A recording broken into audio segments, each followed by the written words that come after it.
ಎಲ್ಲರಿಗೂ ನಮಸ್ಕಾರ. ಇವತ್ತಿನ ವಿಡಿಯೋದಲ್ಲಿ ರಿಸೋರ್ಸ್ ಆ್ಯಂಕರಿಂಗ್ NLPಯ ಒಂದು ಕಾನ್ಸೆಪ್ಟ್ ಇದ್ರ ಬಗ್ಗೆ ತಿಳ್ಕೊಳ್ಳೋಣ.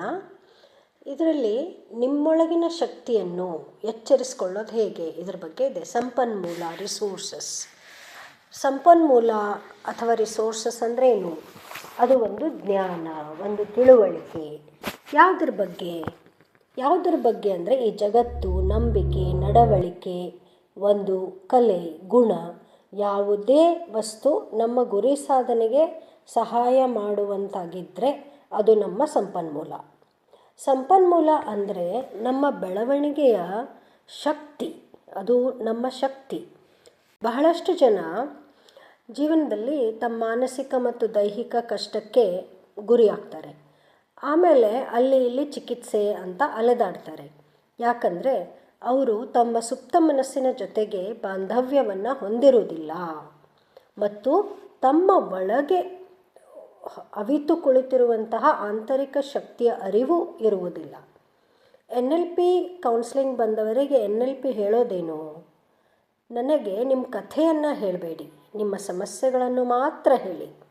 ಆ ವರ್ಷದಲ್ಲಿ ಹಾಗಾಯಿತು, ಈ ವರ್ಷದಲ್ಲಿ ಹೀಗಾಯಿತು, ಈ ಕಥೆ ಹೇಳೋದು ಅವಶ್ಯಕತೆ ಇಲ್ಲ. ನೀವು ನಿಮ್ಮ ಸಮಸ್ಯೆ, ಯಾವ ಸಮಸ್ಯೆಯನ್ನು ಸಾಲ್ವ್ ಮಾಡ್ಕೋಬೇಕು ಅಂತ ಇದ್ದೀರಿ ಆ ಸಮಸ್ಯೆಯನ್ನು ಮಾತ್ರ ಹೇಳಿ ಅಂತ. ಯಾಕಂದರೆ ನಮ್ಮ ಹತ್ರ ಆಪ್ತ ಸಮಾಲೋಚನೆಗೆ ಬಂದವರಿಗೆ ನಾವು ತೋರಿಸಿಕೊಡೋದು ಅವರ ಆಂತರಿಕ ಶಕ್ತಿಯ. ಆ ಆಂತರಿಕ ಶಕ್ತಿಯನ್ನು ಉಪಯೋಗ ಮಾಡಿಕೊಂಡು ಹೇಗೆ ತಮ್ಮ ಸಮಸ್ಯೆಗಳನ್ನು ಸಾಲ್ವ್ ಮಾಡ್ಕೋಬೋದು ಅಂತ ಹೇಳ್ಕೊಡ್ತೀವಿ.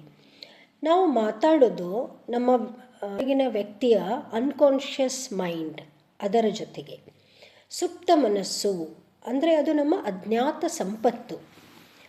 ನಿಮ್ಮ ಆಂತರಿಕ ಶಕ್ತಿಗಳು ಯಾವುವು?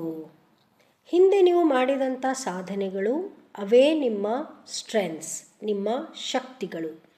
ದೈಹಿಕ, ಮಾನಸಿಕ, ಭಾವನಾತ್ಮಕ ಎಲ್ಲ ಶಕ್ತಿಗಳನ್ನು ಕೂಡ ಗುರುತಿಸಿಕೊಳ್ಬೇಕು. ಆಮೇಲೆ ಒಂದು ಶಕ್ತಿಯನ್ನು ಆಯ್ಕೆ ಮಾಡ್ಕೊಳ್ಳಿ. ಈ ಪ್ರಯತ್ನಕ್ಕೋಸ್ಕರ ಒಂದು ಶಕ್ತಿಯನ್ನು ಆಯ್ಕೆ ಮಾಡ್ಕೊಳ್ಳಿ. ಆ ಶಕ್ತಿಯನ್ನು ನೋಡಬೇಕು, ಕೇಳಬೇಕು, ಅದರದ್ದು ಸ್ಮೆಲ್ ನೋಡಬೇಕು, ವಾಸನೆ ನೋಡಬೇಕು. ನಂತರ ಅದನ್ನು ರುಚಿಯನ್ನು ಆಸ್ವಾದಿಸಬೇಕು. ಅದನ್ನು ನಿಧಾನವಾಗಿ ನಿಮ್ಮ ಚಾಚಿದ ಕೈಗಳ ಮೇಲೆ ಇಟ್ಕೊಳ್ಳಿ. ಕೈಗಳನ್ನು ಮುಂದೆ ಚಾಚಿ ಅವುಗಳ ಮೇಲೆ ನಿಮ್ಮ ಆ ಶಕ್ತಿ, ಯಾವುದನ್ನು ಆಯ್ಕೆ ಮಾಡ್ಕೊಂಡಿದ್ದೀರಿ ನಿಮ್ಮ ಶಕ್ತಿಯನ್ನು ಇಟ್ಕೊಳ್ಳಿ. ಆಮೇಲೆ ನಿಧಾನವಾಗಿ ಅದನ್ನು ನಿಮ್ಮ ಎದೆಗೆ ಹಚ್ಕೊಳ್ಳಿ. ಇದರಿಂದ ಆ ಶಕ್ತಿಗಳು ನಿಮ್ಮವು ಅಂತ ಅನ್ನೋ ನಂಬಿಕೆ ನಿಮಗೆ ಬರ್ತದೆ. ನಿಮ್ಮೊಳಗಿನ ಶಕ್ತಿ ಅಂದರೆ ನಿಮ್ಮ ಸಂಪನ್ಮೂಲ. ಈ ಆಂತರಿಕ ಶಕ್ತಿಗಳನ್ನು ಯಾವಾಗ ಬೇಕಾದರೂ ನೀವು ಉಪಯೋಗಿಸ್ಕೊಳ್ಬೋದು. ಅದು ಅಲ್ಲೇ ಇರುತ್ತೆ ಒಳಗಡೆ. ನಾವು ಅದನ್ನು ಎಚ್ಚರ ಮಾಡ್ಬೋದು. ನಿಮ್ಮೊಳಗಿನ ಶಕ್ತಿಯನ್ನು ನೀವು ಎಚ್ಚರ ಮಾಡ್ಕೋಬೋದು. ಸೊ ಇದರಿಂದ ನಮ್ಮ ಮನಸ್ಸಿನಲ್ಲಿರುವ, ನಮ್ಮ ಜೀವನದಲ್ಲಿರುವ ಸಾಕಷ್ಟು ಸಮಸ್ಯೆಗಳನ್ನು ಸುಲಭವಾಗಿ ಸಾಲ್ವ್ ಮಾಡಲಿಕ್ಕೆ ಸಾಧ್ಯ ಆಗುತ್ತೆ.